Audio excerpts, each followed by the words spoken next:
नीट पेपरफुटी प्रकरणात शिवराज मोटेगावकरला 9 दिवसांची सीबीआय कोठडी। मोटेगावकर लातूरमधील नामांकित आरसीसी क्लासेसचा संचालक। मोटेगावकरनंच नीट पेपर सर्क्युलेट केल्याचा आरोप। शिवराज मोटेगावकरच्या फोनमध्ये लीक झालेले नीटचे पेपर सापडले। विवेक पाटील नावाच्या व्यक्तीला पेपर दिल्याचं तपासात समोर। 3 मे रोजीच्या पेपरची प्रश्नपत्रिका 23 एप्रिललाच मिळवली।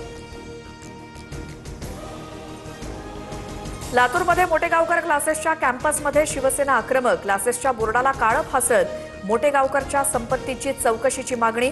तर अकोल्यात मोटेगावकर क्लासेस समोर मनसेचं आंदोलन। ठाकरेंचे खासदार नागेश पाटील आष्टीकर यांच्याकडून उपमुख्यमंत्री शिंदेंची भेट। नंदनवन निवासस्थानी घेतलेल्या भेटीचं कारण अस्पष्ट। ऑपरेशन टायगरच्या चर्चा सुरू असताना भेट घेतल्यामुळे चर्चांना उधाण। कांदा प्रश्नी छत्रपती संभाजीनगरमध्ये ठाकरेंच्या शिवसेनेचं आंदोलन। अंबादास दानवेंच्या नेतृत्वात समृद्धी महामार्गावरती आंदोलन। चक्काजाम केल्यामुळे 40 ते 50 जणांविरोधात गुन्हे दाखल।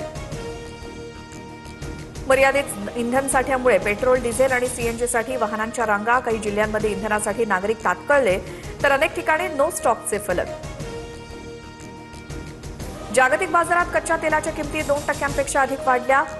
ब्रेंट क्रूड ऑइलच्या किमती प्रति बॅरेल $111.5 इराण विरुद्ध लष्करी कारवाईसाठी डोनाल्ड ट्रम्प यांची तातडीची बैठक।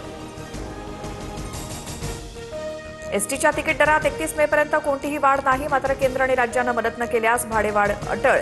परिवहन मंत्री प्रताप सरनाईकांची माहिती।